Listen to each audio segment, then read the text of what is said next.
Hello, নমস্কার। সবাইকে শুভ সকাল। আমি এখন বর্তমান রয়েছি টাটানগর স্টেশনে।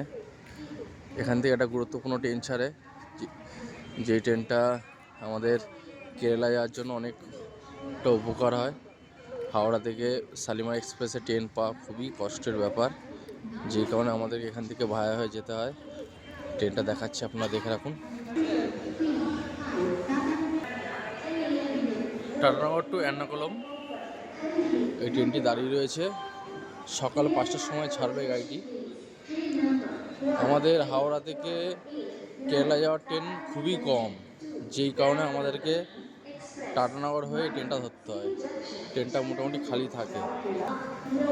অনেক প্রিমিয়াম ট্রেন আসছে, বন্দে ভারত অনেক জায়গা থেকে, কিন্তু আমার মনে হয় কেরালা যাওয়ার ট্রেন হাওড়া থেকে কিংবা শালিমার থেকে কিংবা সাঁতরাগাছি থেকে বাড়ানো উচিত।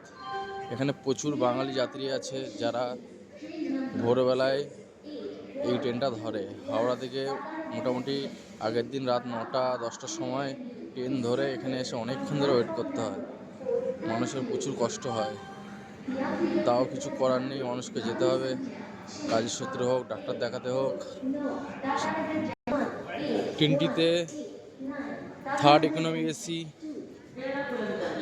এবং third AC, second AC, sleeper এবং জেনারেল সবই রয়েছে।